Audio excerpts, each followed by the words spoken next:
Hi weaving friends, have you ever had this issue with your table loom where you're weaving along quite happily and you may have just assembled your loom very recently, you might be using it for the first or second time, or you may have been using your table loom for some time and you start to hear and feel something happening when you are beating.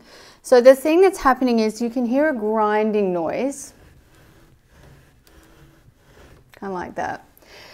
And you can also feel that the beater seems to be rubbing on one of the sidebars. Usually it's just rubbing on one at a time.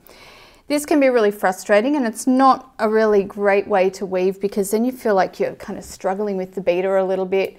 It's not very nice to listen to, and also you're going to end up kind of wearing away some of the wood on the inside if the beater is repeatedly scraping against that, and you're going to wear away the edge of your beater as well.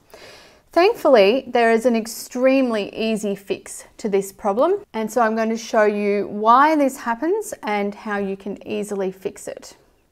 So what's actually happening is that the beater is unbalanced. You can see I can move it from side to side a little bit, and at the moment it's favoring the left-hand side. So when I go to beat, it's scraping right along the inside of this sidebar here, and that's definitely not what we want.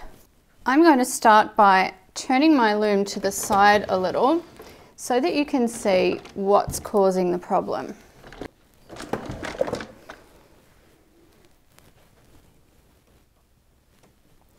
Okay, so behind your beater, at the very top of your beater, you have a little wing nut here, and you've got the exact same on the opposite side.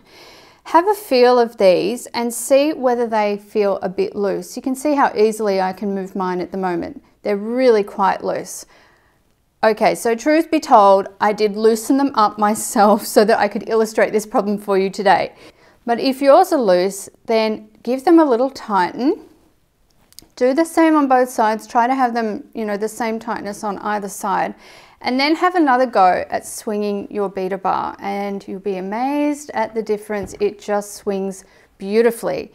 Now likewise, you can actually over tighten these, and that can cause other problems with the movement of the beater as well.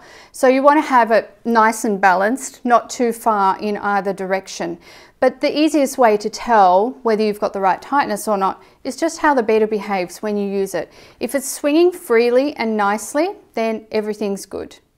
So if you have tightened the little wing nuts at the back on either side and you think you have them around the right tightness and your beater's still acting funny or something doesn't feel right, then I recommend that you come up to the top of these arms here where they have a bolt, and the same thing on the inside and on the other side as well. And I recommend that you have a fiddle around with those.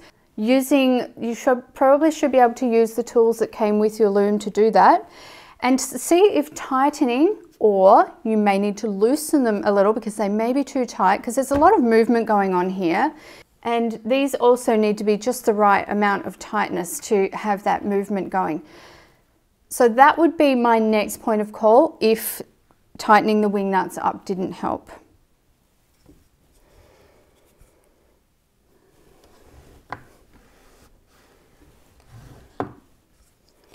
Friends, I really hope that this little tip today has made all the difference for you.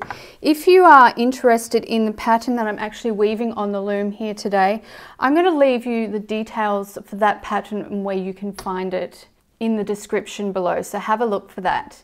And until next time, happy weaving!